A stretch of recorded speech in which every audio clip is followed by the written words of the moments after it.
Thursday in here, you know the drill. It's on classification, diversity of life, viruses, prokaryotes, protists, fungi, and plants. And then you have a lab practical due online. You can take that anytime between now and Friday morning. I think I gave you till noon on Friday morning. And then don't forget there's an extra credit online. If you did not get to the discussion, please do. There's a discussion assignment also. So let's talk about the diversity of the prokaryotes. These organisms have the most biodiversity and biomass, meaning weight of living organisms on the earth. But we don't see them because they are microscopic. So it's really hard to kind of think about them and how important they are, but they're super, super important. Remember that these organisms have been around for billions of years. We've been around for very little. Well, let's just refresh ourselves on the terms prokaryote and eukaryote, or prokaryotic and eukaryotic. Prokaryotic and eukaryotic are adjectives, so that we would use them when you say a prokaryotic cell or a eukaryotic cell. And sometimes students have that question, like, what's the difference between prokaryotic and prokaryote? Prokaryote is a noun. In that meaning, it says this is a cell that has no nucleus. Prokaryotic would be used with prokaryotic cell, and then that would be an adjective to describe the type of cell. So same thing, just different forms of the language. Okay, so prokaryotic cells are cells that have no nucleus. Very simple in structure. Just because they're simple does not mean they are unimportant, and just because they are simple does not mean that they can't do crazy, amazing things either. So simplicity, sometimes we think, oh, they're not, nothing big deal about them. Yeah, they're still important. They can't do everything that we can do, but they can do other crazy, amazing things too. So simple in structure. They don't have a lot of organelles, but they do well with their little bits of organelles. And then just reflect on, eukaryotic cells have a nucleus. They're more complex. The cells have organelles that have membranes. That means, like, for example, the nucleus has a nuclear membrane. And what membranes do for those organelles is it is a lot more control over what comes in and out of those organelles. So there's a lot more control over metabolism.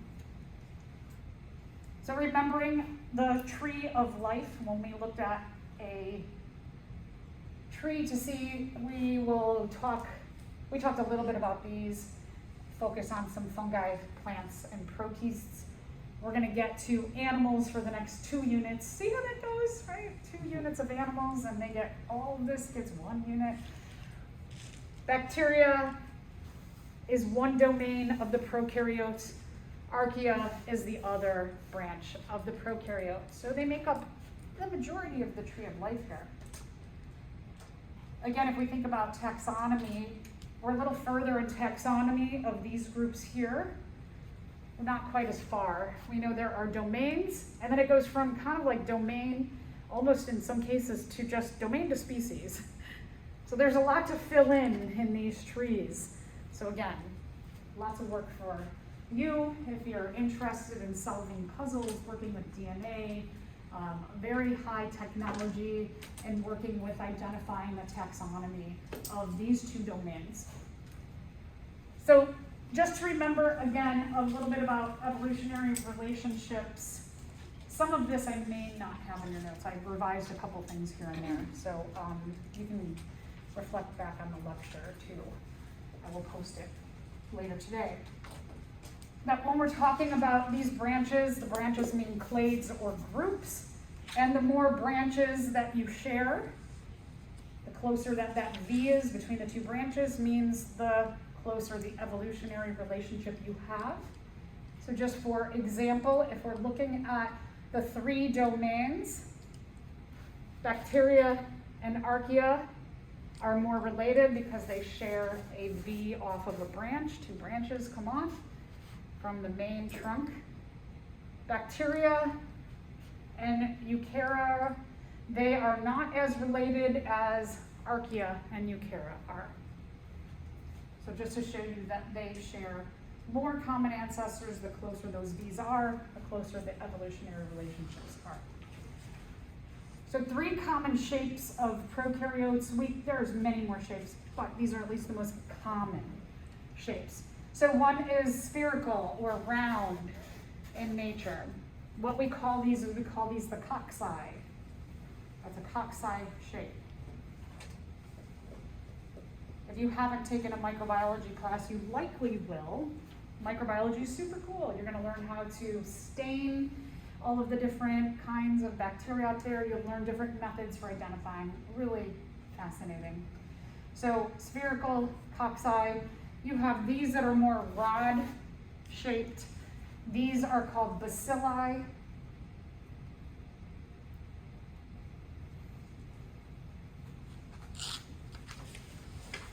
And then the third most common shape, it's like a helix.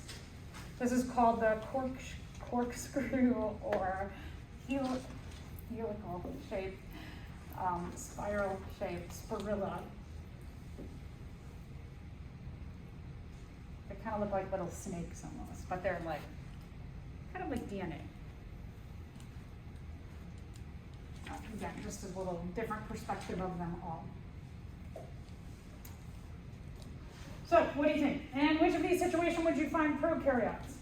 Intestinal tract, polar ice caps, deep sea vents, mud puddle, or do you think they're found in all of these places? Everywhere. They're everywhere. They're amazing. So we can find the prokaryotes everywhere. So one of the things that they do in order to reproduce, they don't reproduce like we do. They don't do sexual reproduction. They don't use sperm and egg. They use fission or asexual reproduction. Fission means to split in two. So you grow to twice your size and you split into 2 genetically identical, unless again there's a mutation that's made in making the new offspring, but mostly identical offspring. Imagine that you did that. That you just were sitting there and you start growing to twice your size, and then boop, over a quick period of time you split into 2. They typically can do this in about 20 minutes, give or take, when we're talking about different species. So imagine just during lecture that as we start lecture, by the end of lecture, there are 8 of you. Well, more, there'd be more, because every 2 of you every new one would split and split and split. So we start to get that exponential J-shaped curve in here. It'd be pretty crowded by the end of lecture if we could do fission, right? So mostly genetically identical. Again, remember, there's always chances that we can have mutations that happen by chance in the copying of the DNA from the parent to the offspring self.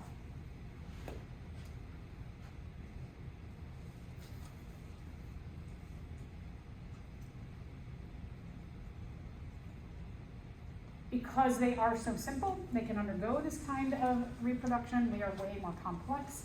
So there's a lot more complexity to the way we reproduce. So this is what it looks like. If you had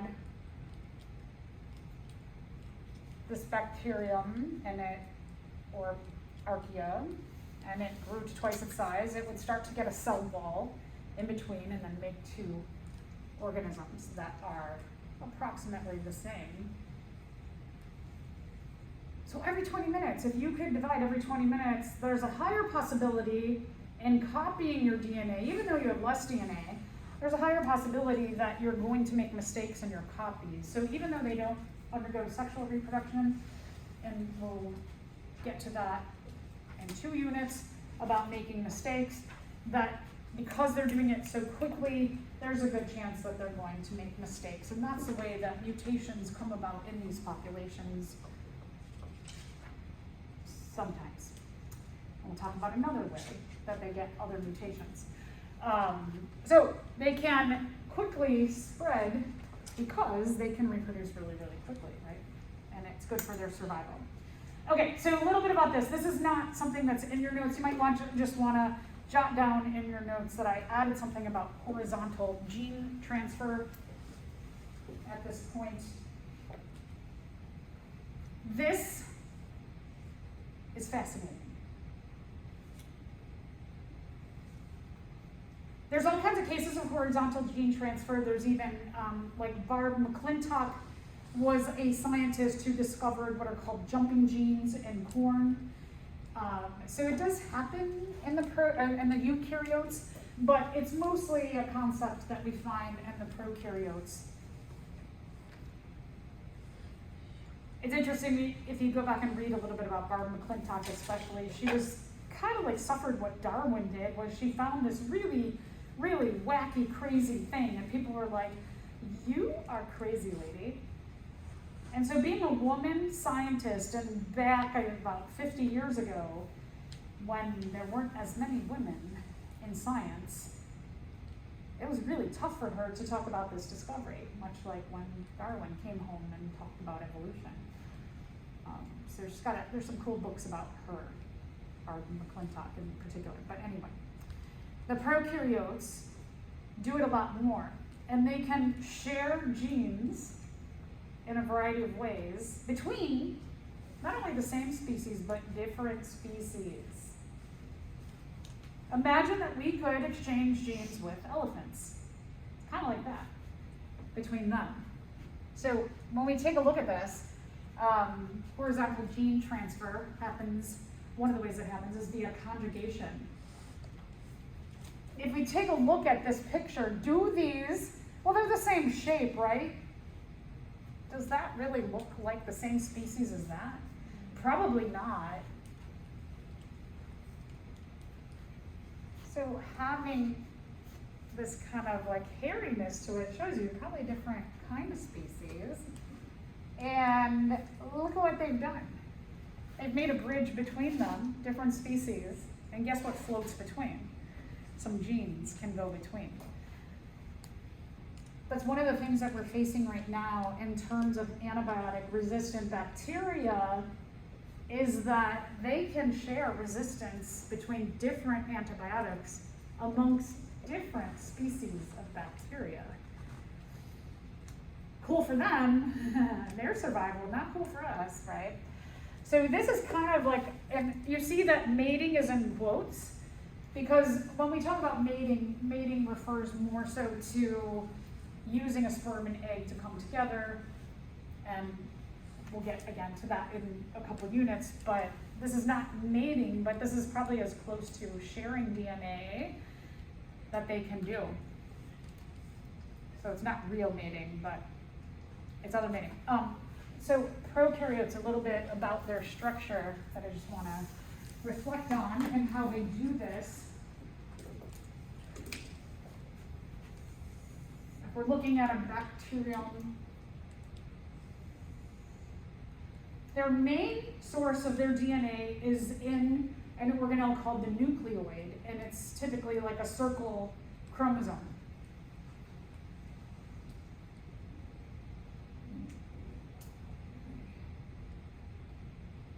So that nucleoid, it's in there, usually is attached to their plasma membrane, which is attached to a cell wall. But they also have other pieces of DNA floating around, little circles called plasmids.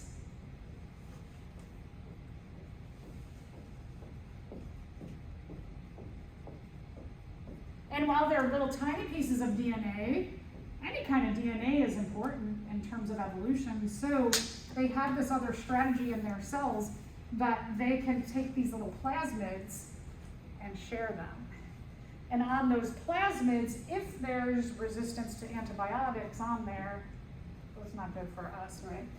So lots and lots and lots of research being done in the pharmaceutical industry is about making new antibiotics to deal with this issue here. So again, another whole field of work that is lucrative.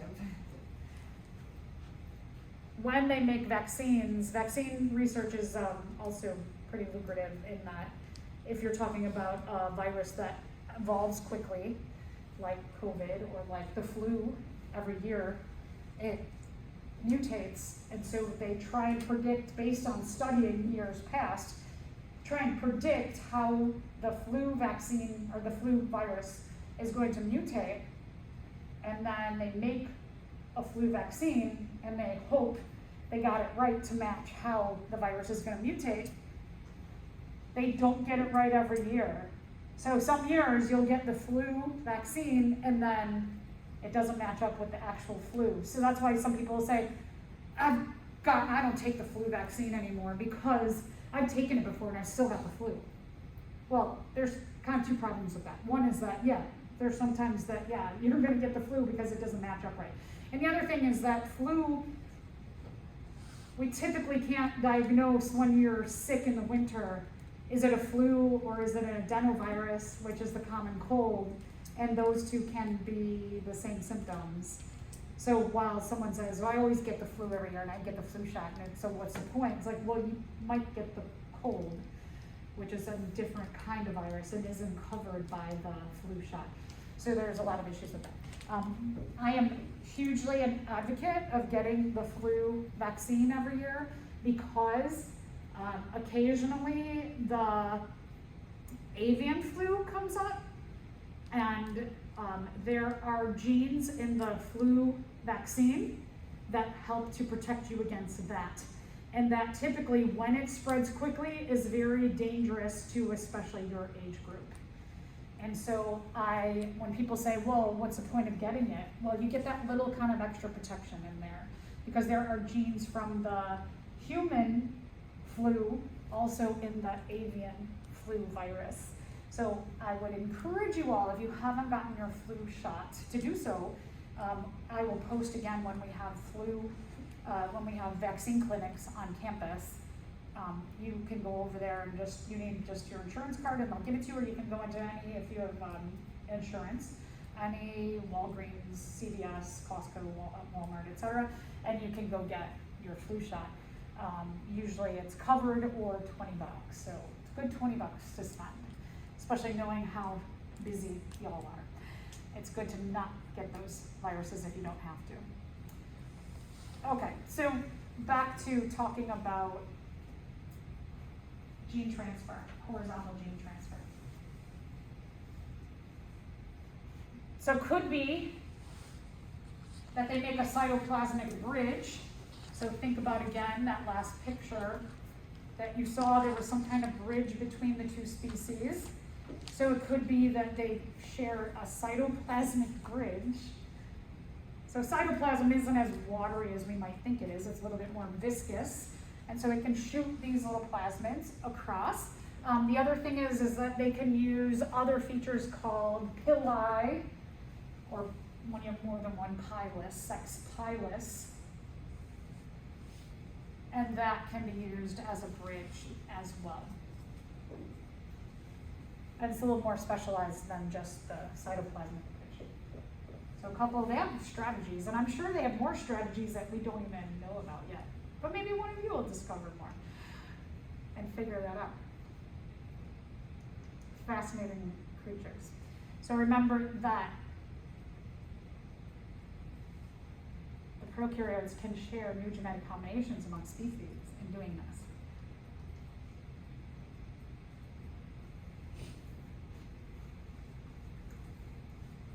So not so good for our survival, but definitely good for their survival. And as you know, when you take a microbiology class, you'll learn about all kinds of strategies that the prokaryotes have for their own survival. And it'll give you a little clue as like, okay, these very simple organisms have so many sophisticated strategies that are yet simple, and that's why they've been around for a really long time. So it's kind of like, well, if it works, why change it, right? So by what process are bacteria able to gain resistance to antibiotics? Good. Okay, so conjugation.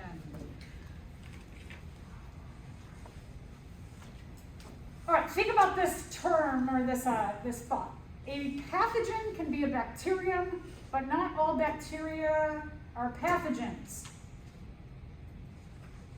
Well, let's define pathogen.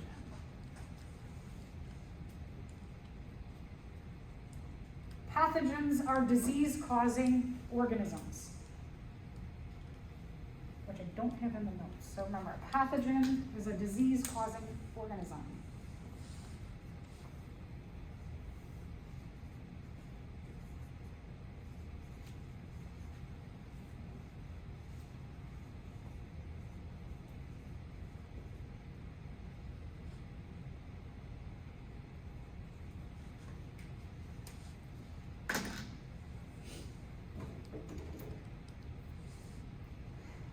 So, conundrums right here, right? So right now we're using this to try and stop the spread of COVID.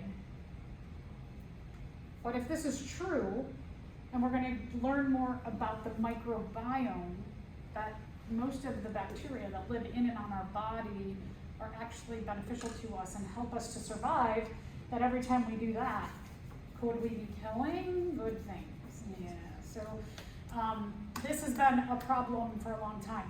They've done studies in Japan where the culture in Japan has been to really sanitize and keep things super duper duper sterile and clean.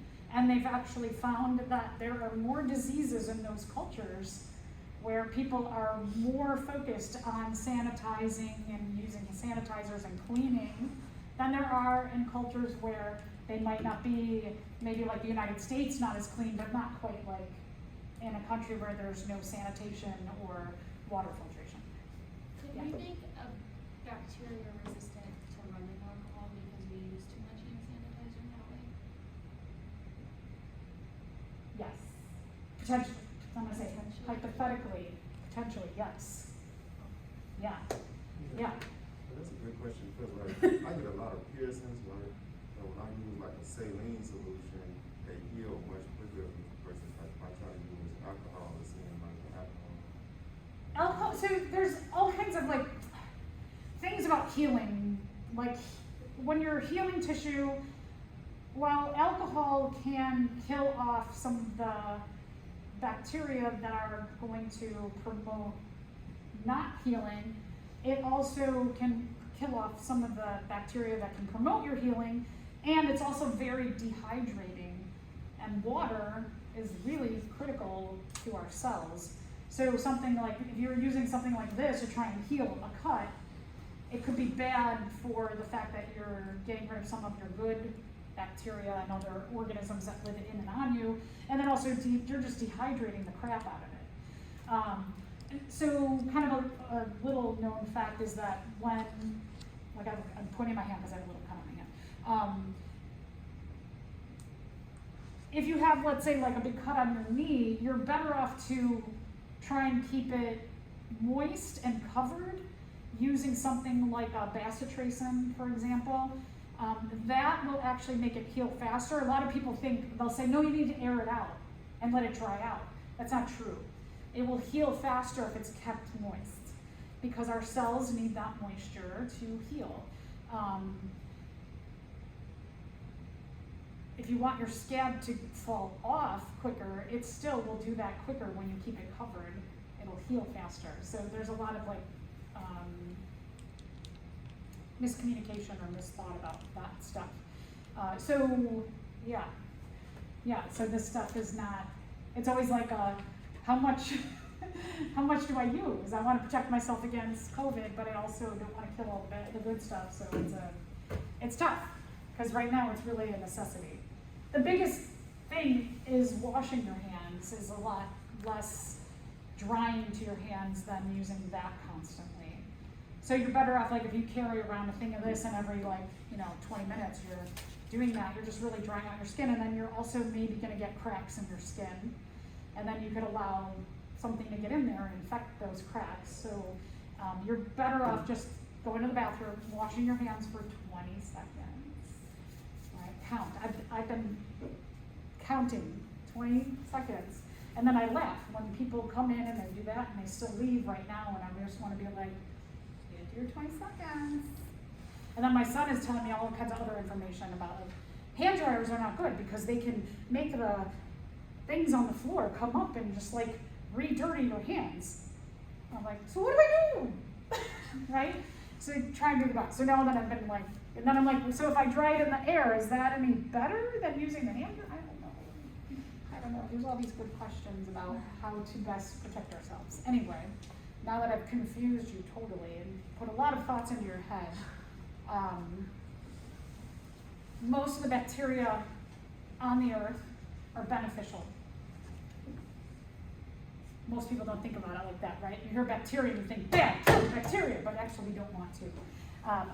Another huge area of research that's exploding is microbiome research, which we'll get to more.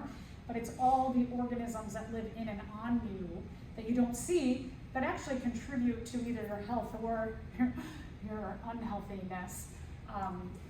But most of those are really beneficial to us and have a symbiotic relationship with us where they get things from us and we get things to them.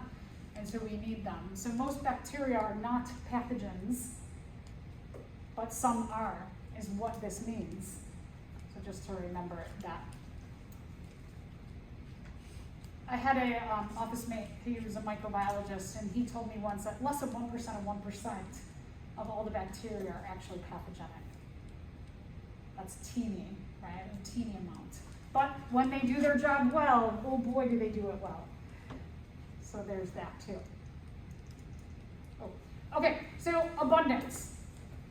These are just other facts that are amazing, right? So a drop of seawater contains hundreds of thousands of bacteria. A spoonful of soil has a spoonful, billions of bacteria in it. That's why they say kids who play in dirt, so here's that comparison to like cultures that are really focused on being clean and sanitizing, as opposed to cultures who they'll be like, go in the yard and play in the dirt, right? That you do get bacteria that are good for you by playing in the dirt. Playing outside can enhance your microbiome. So it's one of many reasons to be out in nature, is that it can make your microbiome healthier. We have trillions in our body, in, on, around our body. I was reading an article that if you have pets, I was reading a study, people with dogs are much healthier than people without dogs in terms of the microbiome, and not even then psychologically. There's a whole other layer of being healthy with having a pet too. So your pet can give you can share microbes with them, and their microbes can make you healthier as well. All kinds of stuff. All right, so let's talk about it. I did change this to extremophile Archaea. I don't focus a ton on the Archaea in this lecture. The most extremophile prokaryotes are the Archaea, so that title, extremophile, I have bacteria, really should be Archaea. These live in the harshest environments on the earth. If you can think about all the craziest places where a human couldn't survive, you would find Archaea there. So boiling. If you put your hand in a pot of boiling water and you left it there, eventually it would burn, right? And then start to dissolve your tissues. We wouldn't leave it in very long. So places like hot springs, or way down deep toward the core of the earth and the oceans, the hydrothermal vents, there's these Archaea living there. In boiling water, right? Most of our tissue would just dissolve away, it would melt, and they could survive that. Not only are these down in the ocean vents, deep, deep, deep near the core of the earth where it's warmer, but also let's think about the weight of water. There's a whole issue that water's heavy, right? So if you go to the grocery store and you buy a case of water, isn't that heavy? Imagine 1 million cases of water on top of you. Would that crush you? It sure would, right? So living deep in the ocean, while you don't have to deal with gravity, you still do have to deal with weight of water on top of you. So there's a little bit of a pressure issue. It's not quite as much as gravity is in terms of that push and pull issue, but it is still heavy down there. And the sea ice, so frozen. Talking different species though, that live in the boiling and the frozen. And then in the Dead Sea, there's a very high salt concentration, whereas most cells, most organisms would get dehydrated, and they're like, ooh, this is fine for us. So a lot of adaptation, mutation that allow them to survive in very specific environments. Okay, so let's go back to pathogens. So pathogens. I know oftentimes we want to focus on these, but I'm going to focus on some really good, we're going to talk about bacteria now. Some really good bacteria, but we'll start with a little bit about pathogenic highlight some pathogenic species. So disease causing usually produce some kind of toxic substance that the other organism can't deal with. Only bacterial domain, there are no pathogens in the Archaea domain.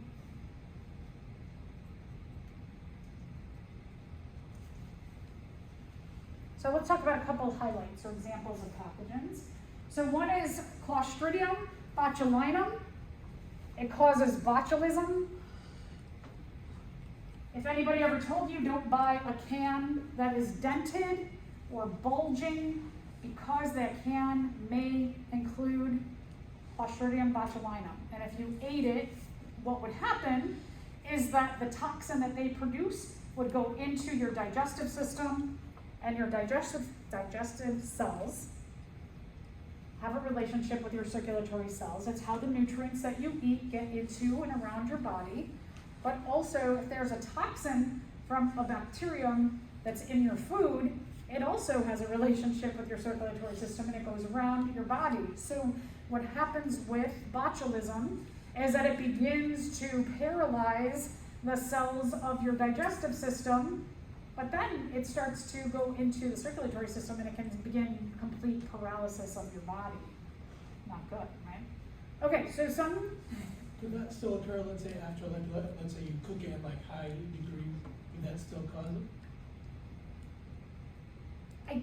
I don't know for sure about botulism. I know E. coli, yes, but that I don't know the answer for sure. That's a good question. Why don't you research that and tell us next time? If I remember, I will too. Some very brilliant person looked at human nature and said, well, humans into their vanity, right? And so these lines, I have these deep lines right here. If I said, oh, I don't want these anymore, what I want to do is I want to smooth those out over time. What I'm going to do when I'm younger is I'm going to get Botox. Well, Botox uses a chemical derivative of the poison that Clostridium botulinum produces. The paralysis affects the muscles and the skin cells, and so they inject little bits of it into places where you get wrinkles, and it paralyzes this area so that when I'm thinking, and I normally would make this face, these lines don't show up because this is all paralyzed. And so people inject, again, it's a chemical derivative of that, they work on it in the lab. So there's all kinds of ways that you could profit from biology. Is like Botox, for example, billion-dollar industry, because people want to have no wrinkles later in life. Clostridium tetani, a relative, they share the same genus, right? Clostridiums, but different species. The genus name is the same, species name is different. This is tetanus. You should get a tetanus shot about every 10 years.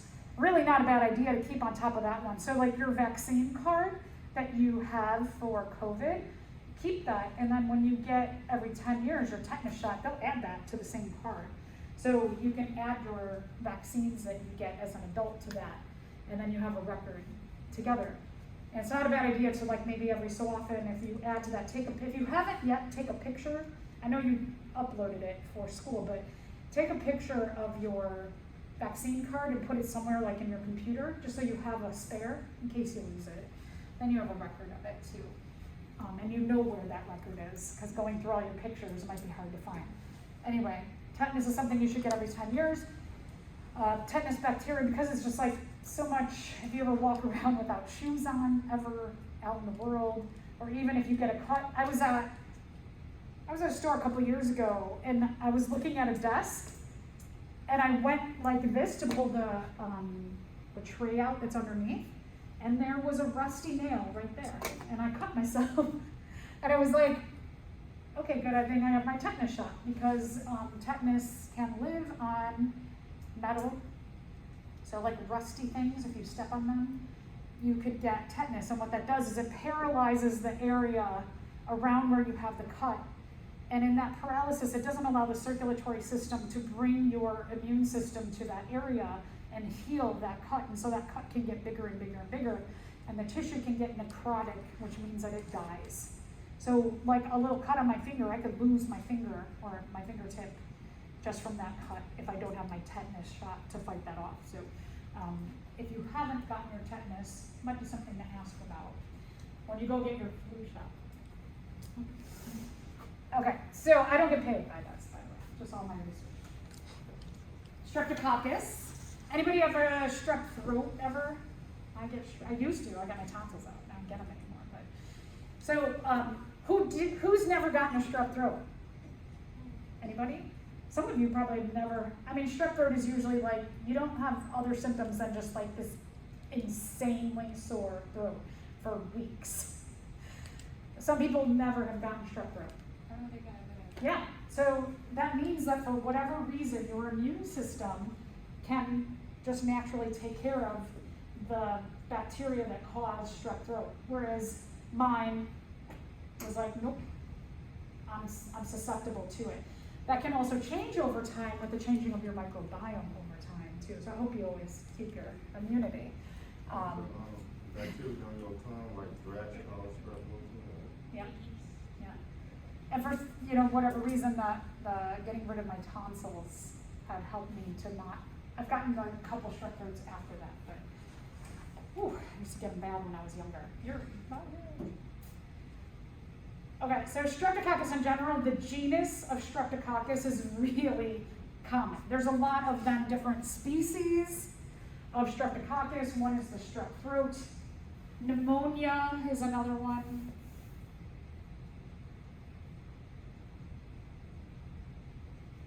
There's a lot of research showing that people who don't get their COVID vaccine are more highly susceptible to getting pneumonia when they get COVID, as opposed to people who are vaccinated. The vaccine helps to fight off the COVID virus along with your natural immune system, and you're very much less susceptible to getting pneumonia, even at your age. Tooth decay is another one. There are some people who are just more susceptible to tooth decay than others. Like, I have always been insanely obsessed with brushing my teeth. I hate when I feel, I think part of anxiety, I run my tongue across my teeth, and I want my teeth to feel smooth. So if I felt any like bumpy stuff, I'd be like, ooh, I gotta brush my teeth, gotta floss. I've always flossed and brushed, and I still have, every one of my molars have gotten cavities in them. And this is ever since I was a kid. So I'm just more susceptible to the Streptococcus that causes tooth decay than others. And then I'm sure y'all have a friend who like never brushes their teeth and they never get a cavity. You're like, you're disgusting and lucky, right?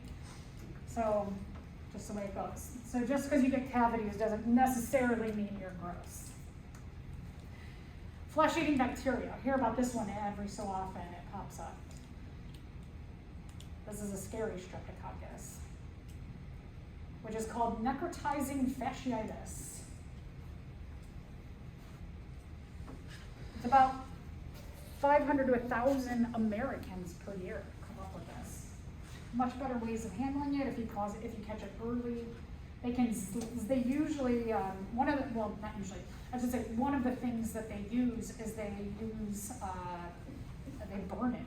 They actually go in and burn the tissue where that bacteria is eating away at, and it kills off the bacteria. So it's a pretty painful solution to the problem.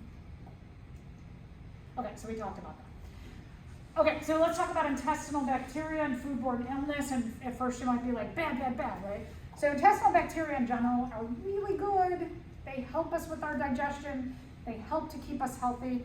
Occasionally we get these offshoots of bacteria that are not good. So a little bit about this research of microbiomes. This is so fascinating. This is just so many fascinating things in biology.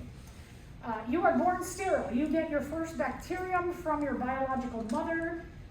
Studies show that children who are vaginally born have a better microbiome than children who are born via C-section, being cut out. Because you don't get the vaginal bacteria. So one of the things that they're starting to, and they've seen a lot more allergies in kids who are born via C-section as opposed to vaginally born. One of the things that they're starting to do with the moms is they go in and they do a swab of the vagina, and then they swab the kids who are born via C-section. Sounds disgusting, but it's the same thing, right? You're just, so, it's fascinating, right? These things that you wouldn't even think of would be related. But as you grow, you start to pick up your microbiome. So who you live around is really important, and a lot of your health issues is what they're finding out. And they find that often people who live in bigger households have more robust microbiome. Robust means bigger, but doesn't mean better. Depends on the other people. So there's just a lot of factors in this. And again, like I said, pets can add to the health of your microbiome. Certainly if your pet has some bad disease, you may, depending on if it crosses species barriers and things like that, it could be bad, could be good. This is fascinating. So 10 microbes, meaning just microscopic organisms, not necessarily just bacteria, but other microbes, things that are teeny. 10 microbes for every 1 human cell in your body. 10 of those for every 1 cell. But the weight of them is about 3 pounds total, because they're small. I know, I was like, wait, that's crazy, right? So there's a lot of research being shown into the microbiome that your diversity of your microbiome adds to things like if you get necrotizing enterocolitis, which is a digestive system disease, we're definitely seeing a lot more people with like irritable bowel syndrome. Usually they're just naming things when you have like issues of digestion, celiac disease, irritable bowel syndrome, could be this necrotizing enterocolitis. So there's a lot of things that we're learning about the different diseases there, have a lot to do with your microbes. Diabetes runs in families. There's a genetic component often, but sometimes they don't see the genetic component, and then they're like, well, how did they get it? And now they're making a lot of connections to the microbiome, and a lot of autoimmune diseases too.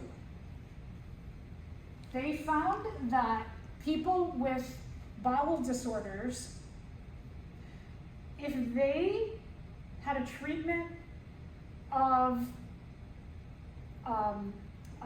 nematodes, the little parasites, so they put a parasite, they drank parasites.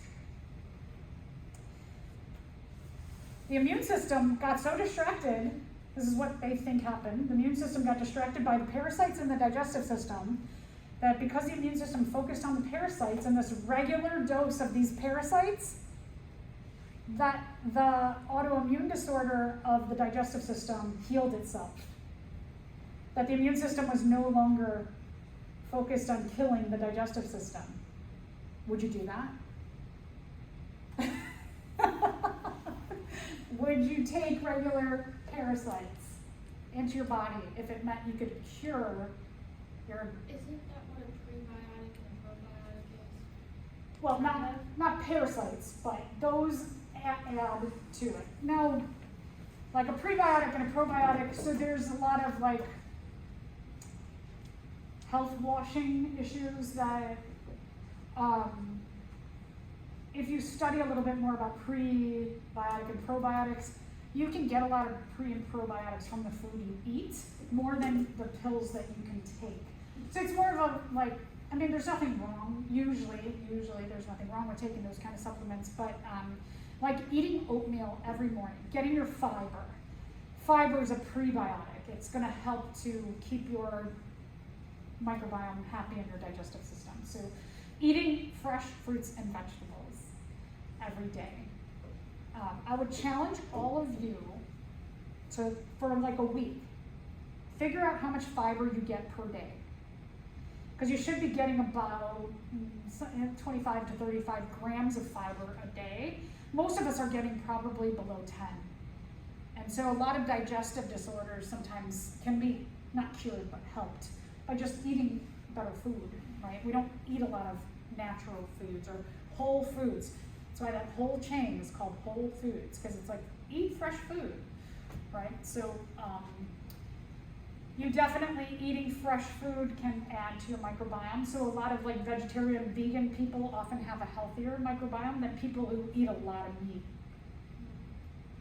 And same thing with diabetes. Some of the diabetes, some people, they say that diabetes, a lot of type 2 diabetes, which are often because you're overweight and that causes a lot of stress. Obesity causes a lot of disease in people.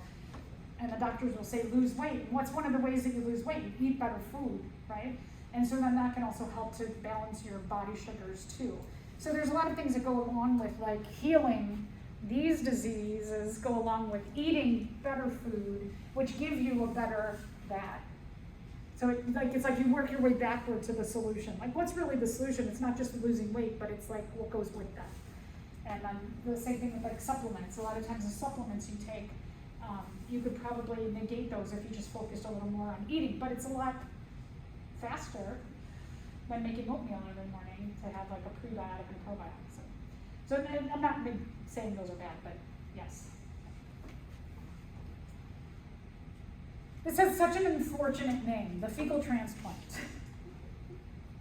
Now I think they would have called it like the digestive microbiome transplant.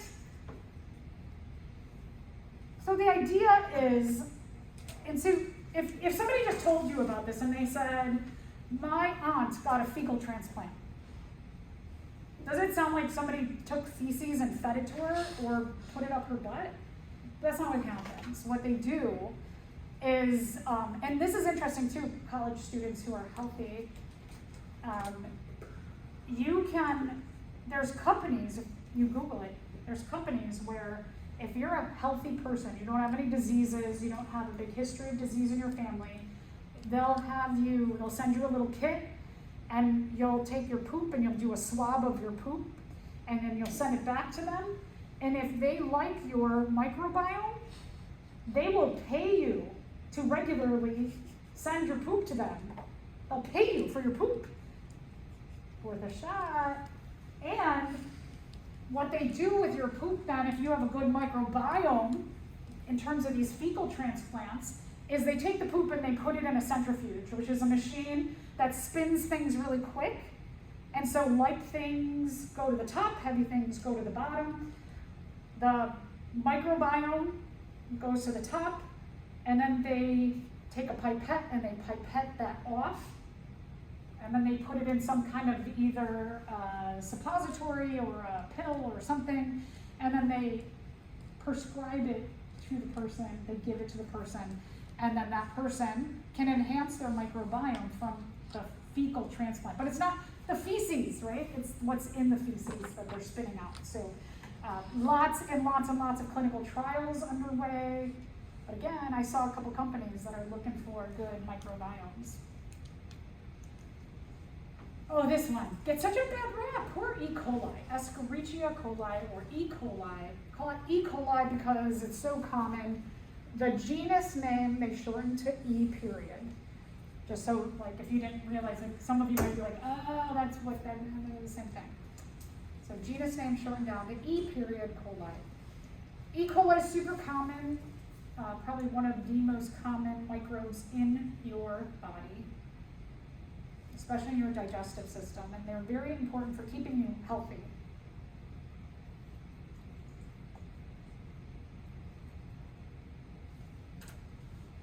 But there can be strains of E. coli, so it even goes further than the species name. It's almost like subspecies, like it gets another thing back here, because E. coli bacterium can have a subspecies that are pathogenic.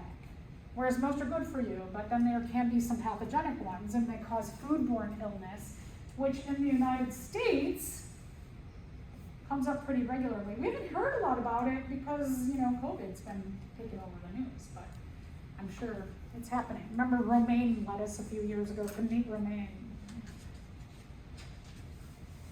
Okay, so let's think about that. So these strains of E. coli are often found in cattle or beef or cows. So if you eat burgers, we eat a lot of red meat, which comes from a lot of our red meat comes from beef or cows. And so then they're used they're grown in factory farms, unhealthy environments. The way that they're processed is the cattle are usually hung upside down, and so then they cut their necks and the blood all drains out. And then if you are unfortunate enough to work in one of those, they come on a conveyor of these hooks, and then people cut off, like somebody might be cutting off the skin of the cow, and then it goes to the next room, and the next person's cutting off certain pieces that become your meat. And do you think that they have a ton of time? Do you think that the employers are like, take your time, make it really nice? No. They're like, right? People develop a lot of shoulder problems because of the movement that they're doing, and the employers don't care. So they're going through quickly, and sometimes they might nick into the digestive system as they're cutting pieces of ribs, right? Ribs on a cow are really big. So as they're cutting the ribs off, they might, on this side, they might cut into the stomach a little bit. And from the stomach, the E. coli that are pathogenic to us from the cow might get on the meat and contaminate the meat.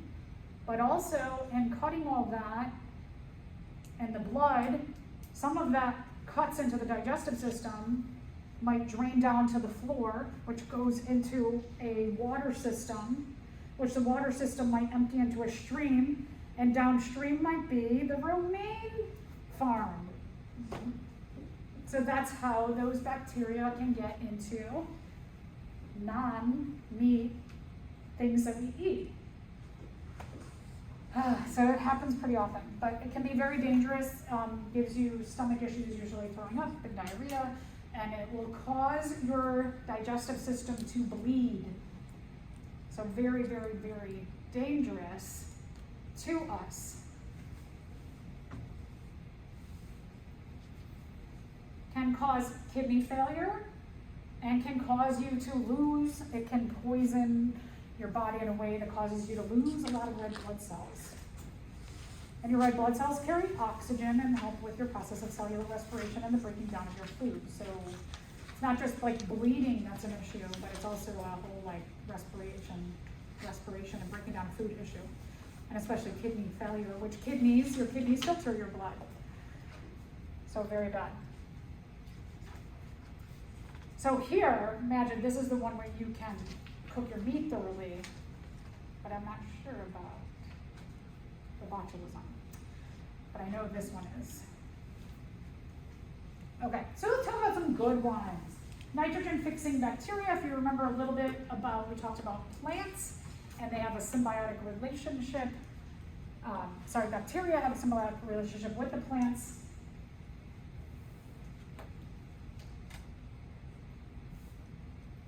The bacteria that are nitrogen-fixing capture or fix. So this term fixing right here, you might want to make a note because when you see it in the future in biology, it means like capture. Nitrogen capturing bacteria. If something gets fixed, it gets captured. So these bacteria can fix nitrogen from the atmosphere. Nitrogen makes about 79% of our air that we breathe, our atmosphere. But we, even though you breathe it in constantly, in and out, you can't capture it. You can't fix it into our cells. Our cells don't have the ability. Neither can plants themselves or any other organisms beside these nitrogen-fixing bacteria. So what they do is they'll make nodules or nodes in the plant's roots underground, and they can fix or capture the nitrogen and give it to the plant, and then the plant You eat the plant and you get your nitrogen, I guess, passed through the trophic levels in that way. Nitrogen is a really important component of DNA, RNA, our proteins, all the most important things in our body. So it can help to manufacture those things for us. Or I should say, it can capture the nitrogen so that we can manufacture those things.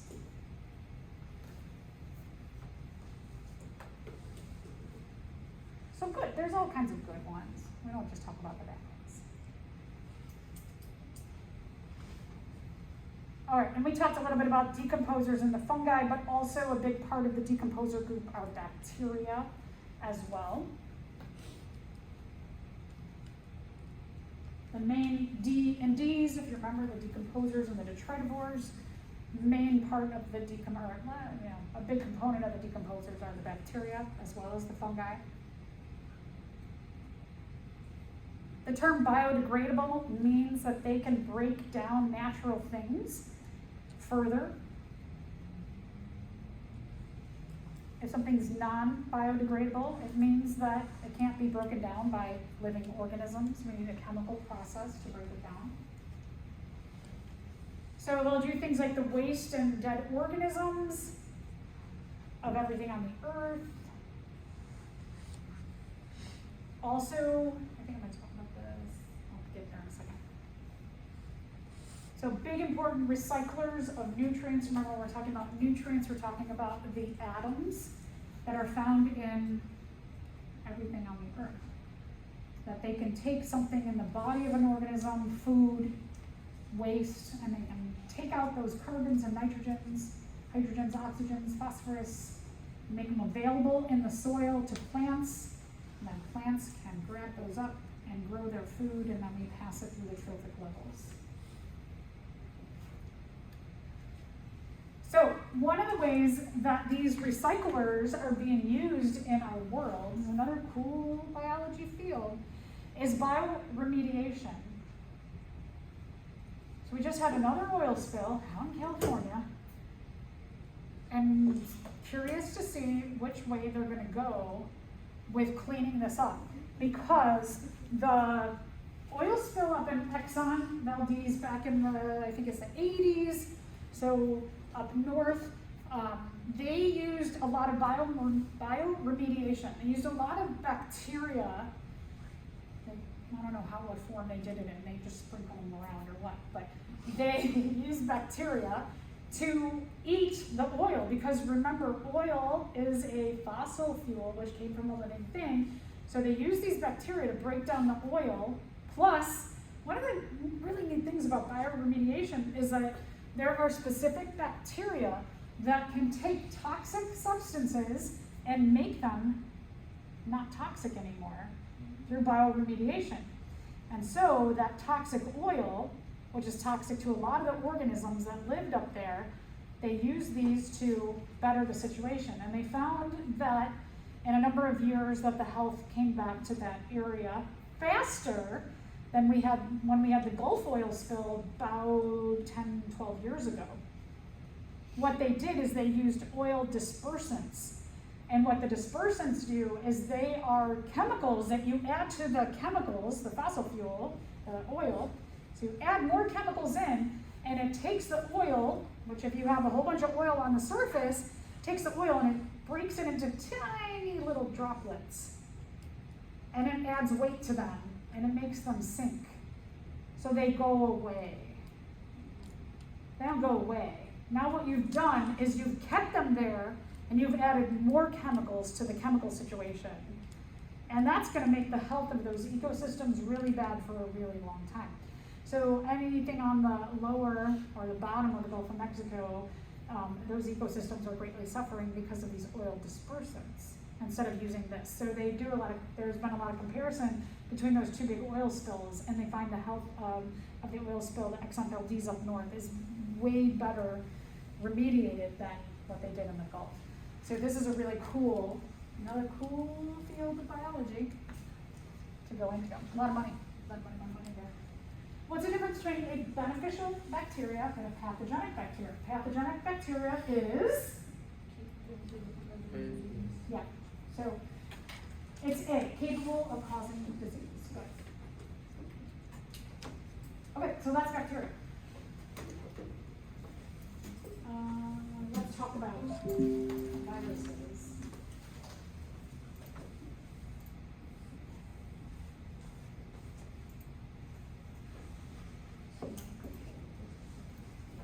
So these are such quick snapshots. Hopefully you just get a little idea of the diversity and the importance of all these different organisms. However, when we talk about viruses, we're not talking about organisms, we're talking about particles. They're a lot different here. Let's look at the size relationship of one of our cells, a eukaryotic cell, to some bacterium types. So Staphylococcus, some common ones, cyanobacteria, pretty big. These guys can photosynthesize. E. coli, even in our body. And viruses aren't this big. These are each individual viruses. They're teeny, teeny. We can't see this with the naked eye, so these things can float in the air. Sometimes for 2 hours, sometimes for 18 hours. So if you really want to get freaked out, go on YouTube and put in like a person sneezing effects, and you'll see they'll show like if someone sneezes and they don't cover, it goes like 24 feet in every direction, including behind them. So now every time someone sneezes, I'm like, because I mean, at least we have masks on, not always. People. Watching those videos always told me to sneeze in my shirt. Yeah. I mean, this helps a lot, but the closer you can, I always say put your hand on your shoulder and tuck your head in and keep your elbow down, is better than people go like that. And still, it helps, but I've been breaking my husband. He does this. Shoo. And I'm like, no. No, I'm like, come on. Yeah. I was just, this weekend, somebody without a mask went, she coughed, and then sneezed, and I was like,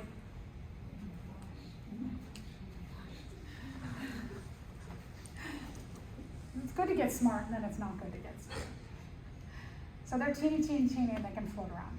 Okay, so some general characteristics. There's really two major parts all viruses have. So all viruses are going to have some kind of hereditary material. It could be DNA, it could be RNA. I know we're hearing a lot more about RNA viruses with the COVID virus. A little bit harder in terms of vaccines. And, this is one of the interesting things about like people's fear of getting the vaccine is they're saying, well, this is just a new technology. Like, it's really not. We're just hearing about it now. So it's new to you and your brain, but it's not new. There's a ton of research been done about this. My mother-in-law said, I don't know about the vaccine because it's an RNA and it's like kind of like it changes your DNA. And I said, well, that's kind of what the flu vaccine does too. It adds DNA into your body that wasn't there. And she was like, oh my gosh, she goes, it just seems so sci-fi to me. I'm like, no, it's just sci, no fi, just sci, okay? So these things have been, conceptually the vaccine, like what she was saying, I was like, you got all your vaccines before now, right? But this one's different. I'm like, no, not really, it's not really different. And she was like, no. So sometimes we just, I don't know why, we just attach fears, people influence our fears. Anyway. Whole different. All right, the other thing that they have there, hereditary material and a protein coat. So something to protect the genetic material. Beyond that, they can have more than that, but they at least have these things. And so we'll take a look at different ones. Most of these viruses, if you tried to use the microscopes that we use, blowing it up 430 times, still wouldn't be able to see it. You'd need a way more powerful microscope than that. Okay, so viruses are not a living thing. There's a definition of living things that's really expansive. Living things have a whole bunch of stuff that they can do. Other things about them is they don't have membranes. They have a coating, but not a membrane. Membrane and a protein coat is different than a membrane. Membranes allow things in and out. They have proteins in the membrane, and so there's not that control of energy. So here's a bunch of ones that you may be familiar with. So like, for example, like we talked about before, the common cold, the adenovirus here, and the flu virus. Look at the difference. Okay, so one is, this one's very geometric, right? This one's round.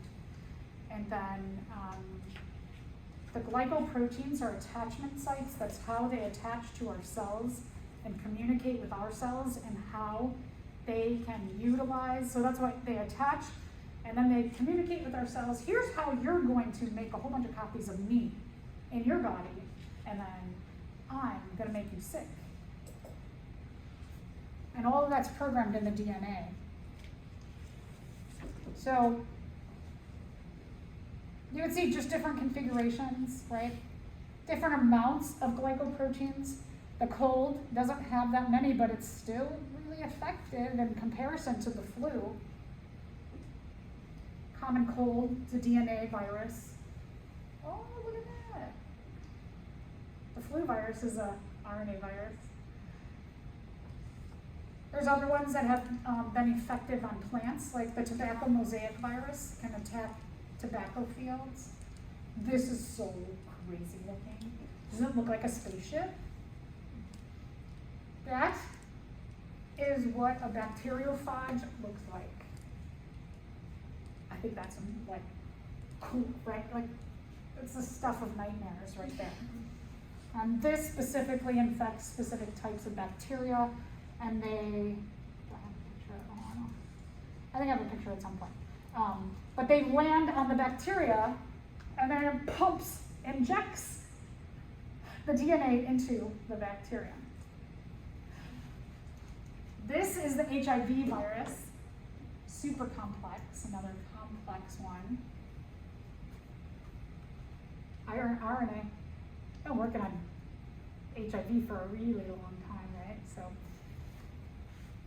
it's got protein coats, and it's got lots of lipoproteins all over the surface of it. It's got another lipid layer, so it's a very complex virus. You can see lots of layer, a lot of complexity to it. Makes it difficult to study.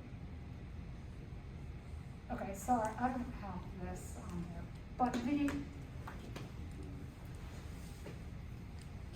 you guys have a picture on your page. There's a Kleenex box. Yeah. So you can see on the advertisement, you might see this. I don't know. I think they're probably being more careful on stuff that they're printing nowadays.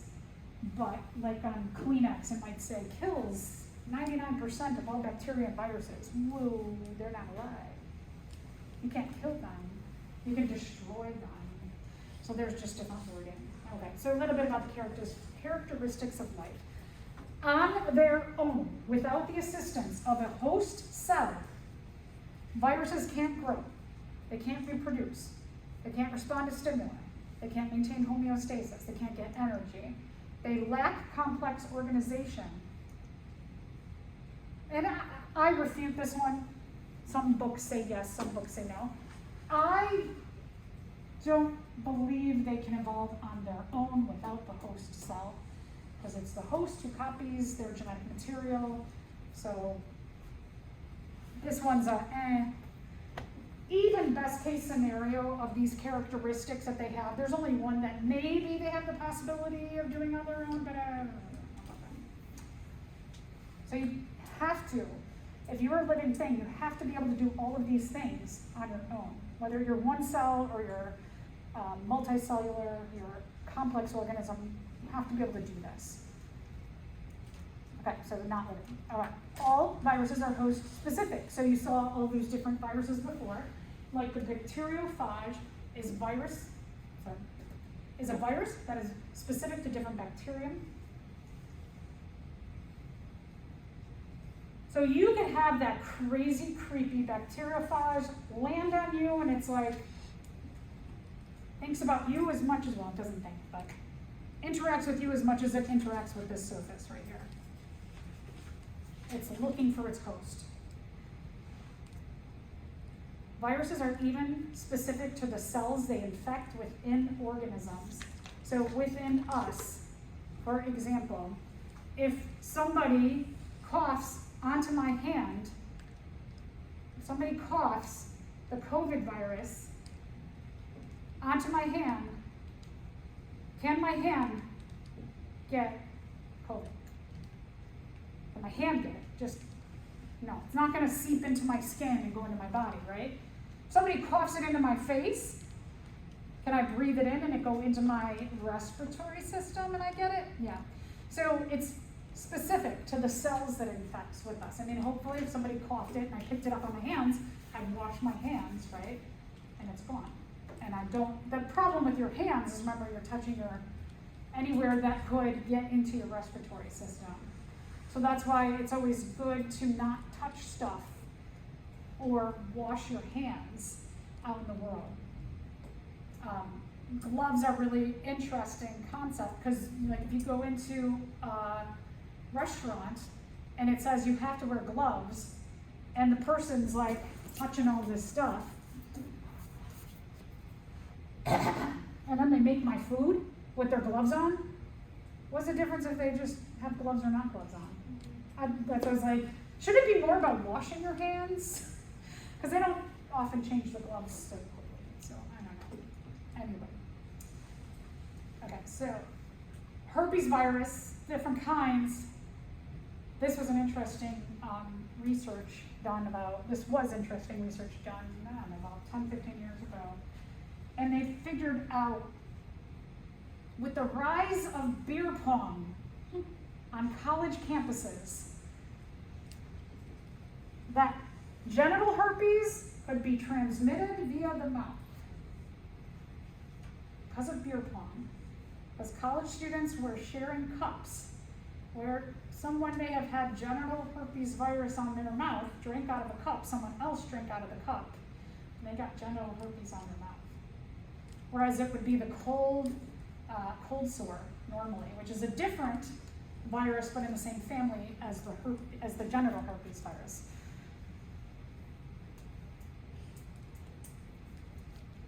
The things we learn in college.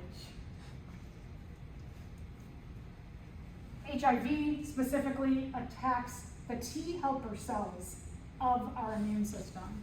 So it's not even the white blood cells, it's a specific kind of white blood cell in our immune system. So it gets very, very, very specific. Oh, here's the bacteriophage. Isn't that crazy looking? I think it looks like they're on some planet, like there is a spaceship landing on a planet. Yeah, and look at that. They're injecting their genetic material into that bacterium. They're so cool. HIV virus, it actually merges with our membrane. So it's got such a similarity in its coding to our own membrane that our membrane accepts it to merge, and then it dumps in its genetic material, and then we manufacture all the parts and make more of it in our body. Or if you're looking at like the herpes virus here, the herpes virus is actually engulfed. So different mechanisms that they kind of like tell the cell, here's how you're going to deal with me, right? This one gets essentially eaten or taken in by our cells and manufactured, whereas the HIV virus merges and dumps, whereas the bacteriophage inject, right? So it's just different, they do different things, very amazing. And again, no brain, no nothing, like just not even a living thing. And they're genetically programmed to do this all, these interactions. Okay, so treatment of viruses. So this is always kind of a crazy thing. It all depends on what's in the DNA or the RNA, the genetic material of the virus, but also the coatings. How do you deal with the coatings of the viruses? So there's just Even though they are simple, they're still very complex to deal with. There are some antiviral drugs that can help to lower the interaction of the virus with your cells or the cells so that they manufacture them at a lower rate. So like HIV, for example, there's antivirals that will keep them down at a low level in your body, and the person can live their life in a very healthy way by taking antivirals, for example. And the same thing with herpes. It doesn't mean just because you take an antiviral that you're cured. It just means that you have it at a low rate. It's not interacting in such a heavy way with your immune system.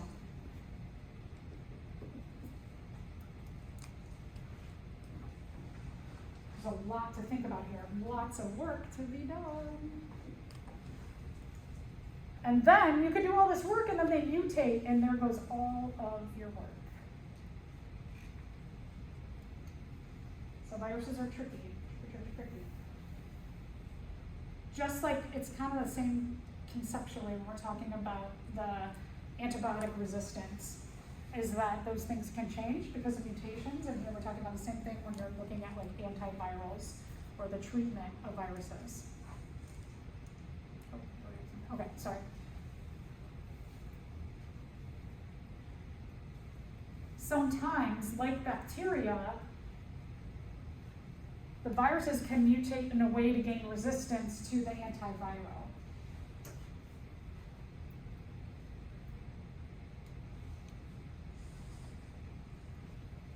So mutations are effective for the organism if they make them better for their own survival. Mutations to a virus are good for the virus, doesn't mean they're good for us. So when you're looking at an organism or a virus particle, you have to remember that when they have a mutation that makes them more adaptable, there's like a window washer, that it makes them have a better survival. At least it's not a person. Okay. All right, so I know we've talked about this a little bit. So you recently got the flu. You go to the doctor and he prescribes antibiotics. Why?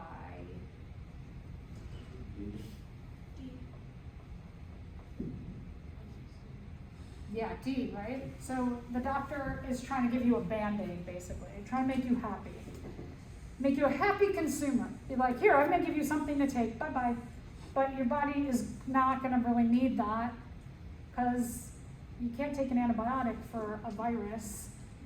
So the doctor is not prescribing you the right thing, and then your immune system, you might think that the antibiotic is working because your immune system is going to take care of that virus in the next week anyway. And so then a lot of people will say, no, my doctor gave me an antibiotic and it totally worked because like in a week and a half I was better. And I was like, you would have been better in a week and a half anyway. But now you got stomach, but I have a stomachache this week. I don't know. Like, well, do you think that antibiotic might have affected something else in your body? No, the doctor wouldn't do that. No, be a wise consumer. Okay, last thing I want to talk about are prions. More stuff of nightmares here. Prions are just proteins. And they interact with our cells in a way that causes really terrifying things, like your brain to get holes in it, like Swiss cheese. They don't have any genetic material. These are another just crazy field of research. You might have heard of some of these before. Kuru, for example. The idea, I always hate to judge other cultures when people say, well, they're cannibals. Well, they don't kill people to eat them. The Kuru tribe, the idea was, and I think this is kind of beautiful, that when an elder dies, when somebody in the tribe dies, after they die, they eat their brain. Not because they're like, me want brain.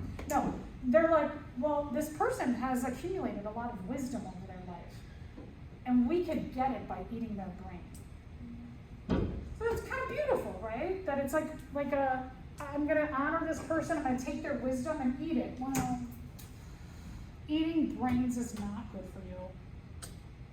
So there's a lot of issues that are happening through this tribe because of this custom, and they didn't realize that it was all attached to a prion.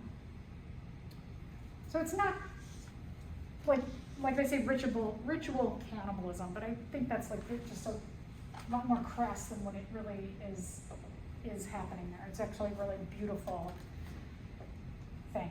Okay, so then the last one, you could just see here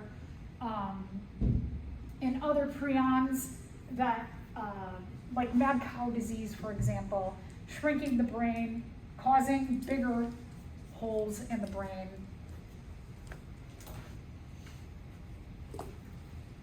That it's eating away at the brain in some way. So let me tell you one more story about the mad cow disease and how that came about. So again, just like capitalism at its worst. In England, so they had all these cows, right? And the manufacturers of the meat products that are coming from the cows thought that, okay, so you cut all the meat off, and then you've got all this other stuff, like bones and skin and hair and brains that are not being eaten. So you get all this stuff that drops down to the floor, and they were like, well, what if we crush all that up and we feed it back to the cows? And then we don't have to pay as much in feed, because we've got this natural feed source coming through when we process our meat. What do cows eat? Grass. They're vegetarians. Do you think they want to eat their friends? Do you think they want to eat their friends' brains? Yeah, so they started feeding the brains back, well, the whole, everything. Like, they crush up all the dead parts and feed it back to the cows. And then the cows got the prions. And then people who ate the cow meat got the mad cow disease.